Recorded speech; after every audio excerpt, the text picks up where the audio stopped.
kita semua, Bapak Ibu, kami juga, Tiang juga, ya kan, untuk sebisa mungkin merefleksikan, menerapkan apa yang kita dapatkan sekarang, itu kita sebisa mungkin kita terapkan dalam kegiatan pembelajaran. Yang dihormati jajaran Wakas, Bapak Ibu Guru yang sudah hadir memenuhi undangan dari Koordinator Kombel Komunitas Belajar SMP Negeri 2 Margo. Pertama-tama, marilah kita tidak henti-hentinya memanjatkan puja dan puji syukur kepada Tuhan Yang Maha Esa. Nah, metode-metode yang diberikan oleh narasumber itu silakan diimplementasikan. Jarang sekali ke kelas, apalagi saat sekarang ini tidak ada jam waktu untuk ke kelas. Jadi maka dari itu, dia nanti mohon maaf apapun kesalahannya. Santai aja ya, tapi sebelum kita mulai kegiatan, biar kita itu bisa konsentrasi, ya. Bagaimana kita itu coba ice breaking-nya dulu, ya. Assalamualaikum.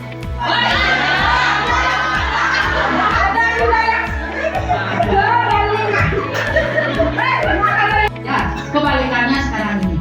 Ular itu banyak. Cacing itu gajah itu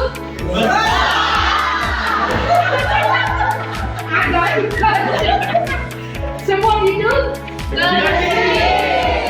bintang itu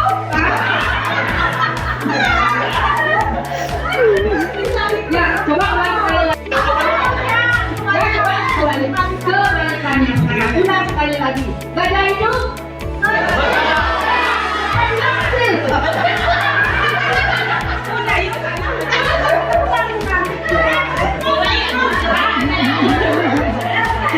ya, ulang. Gajah itu semut itu itu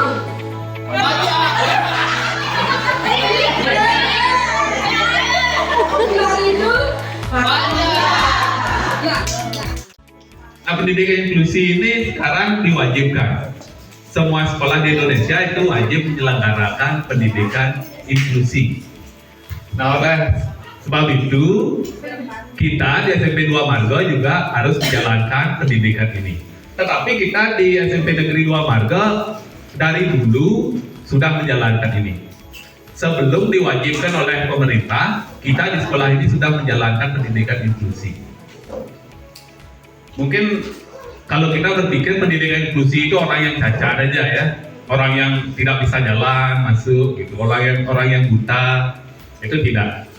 Ini kesetaraan pendidikan bagi semua anak-anak ya, pendidikan inklusi. Sama-sama membahasnya, bagaimana sebaiknya kita di sekolah ini bertindak.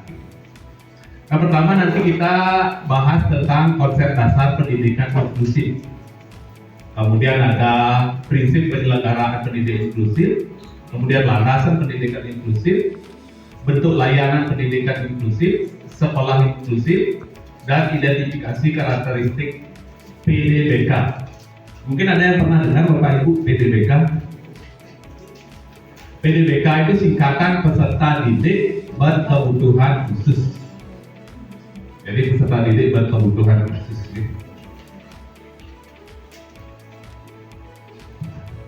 Nah, pertama kita bahas tentang pendidikan inklusif ya. Nah, di sini di slide yang saya dapat ada beberapa pengertian daripada pendidikan inklusi.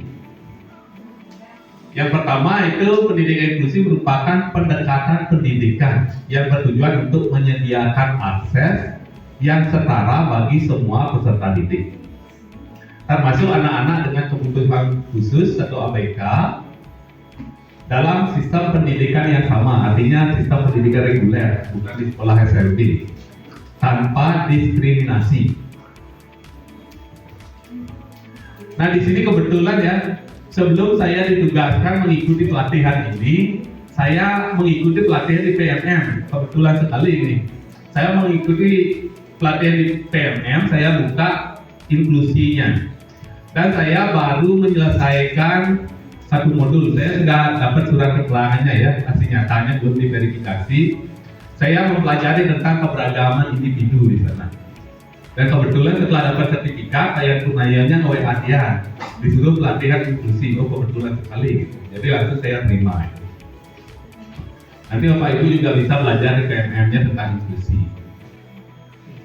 Nah, kemudian yang bagaimana disebut dengan peserta didik berkebutuhan khusus.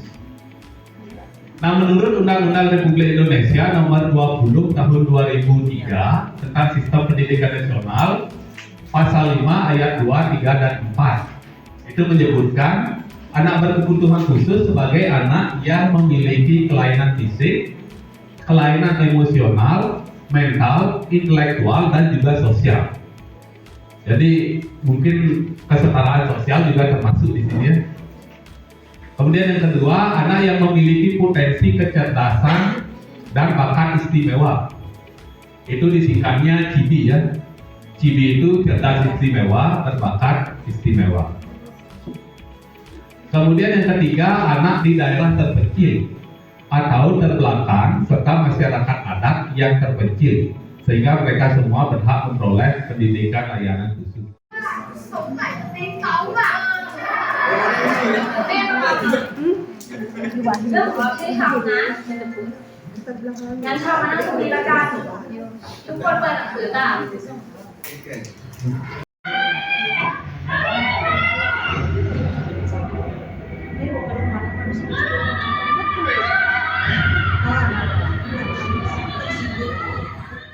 Untuk berbuat terutama ketika mereka menemukan bakatnya. Nah, kalau yang pribadi kita membutuhkan kesabaran untuk menghadapi anak-anak seperti ini. Seperti yang tampak di film, anak tersebut mempunyai kesangkapan namun ada kelainan mental. Itu lebih sulit diatasi daripada semoga penjelasan dari Pak Agus nanti bisa lebih mencerahkan bagaimana kita berjalan ke sana. Terima kasih Pak.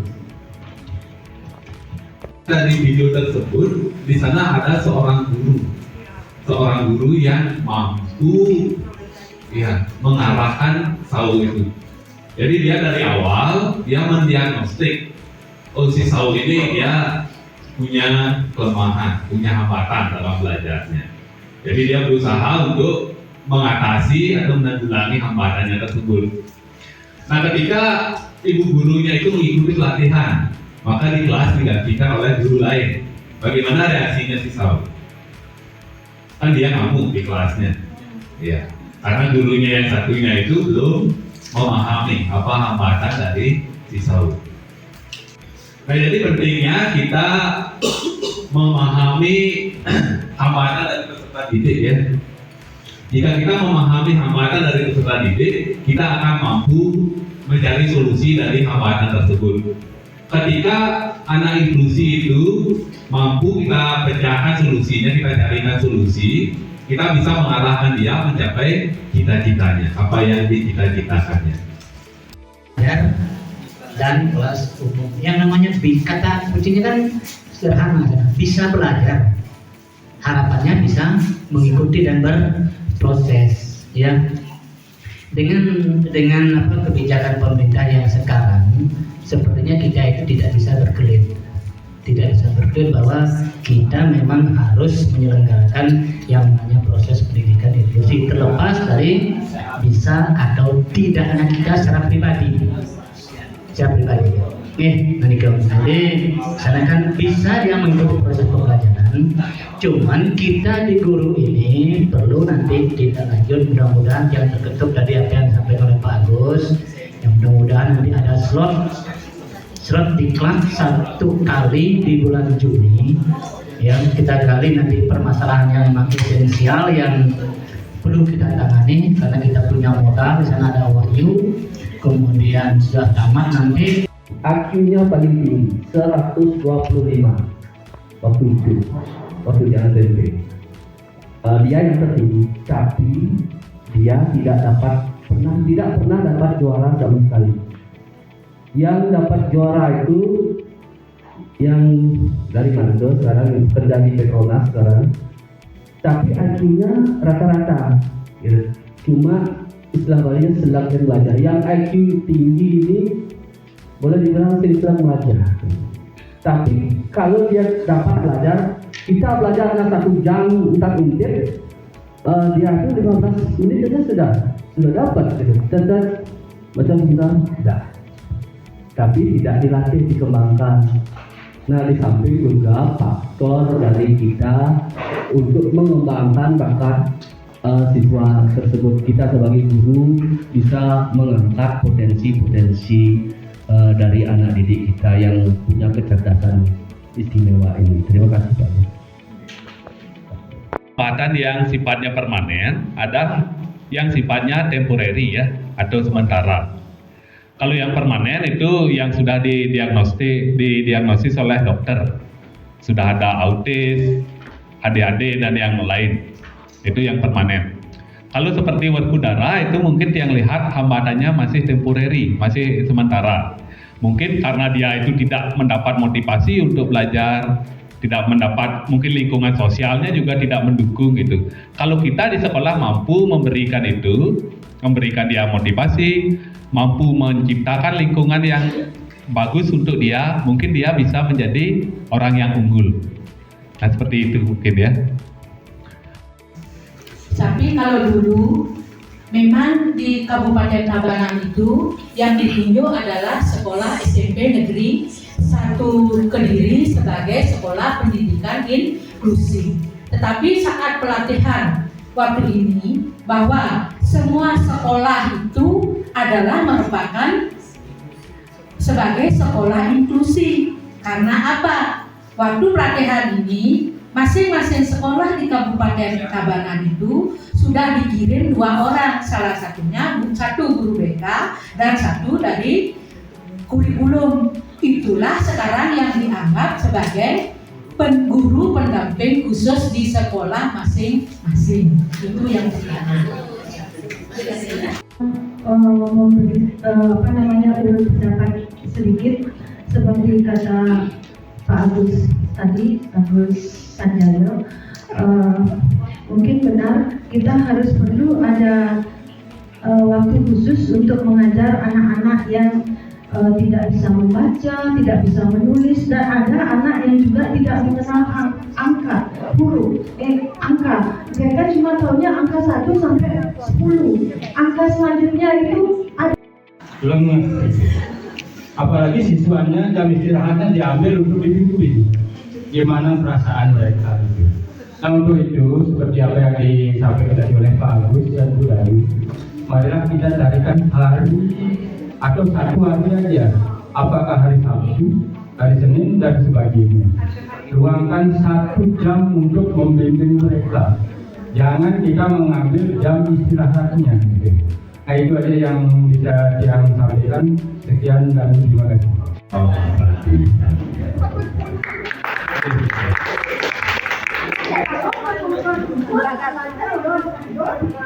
Atas ketekunannya mengikuti kegiatan Kombel kita yang keempat ini. Diskusinya juga sudah hangat sekali, luar biasa sekali yang mulai ini.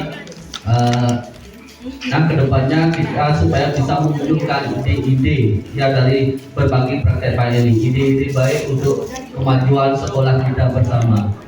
Nah itu yang kita harapkan semua. Nah untuk sekarang kegiatan Kombel ini yang untuk secara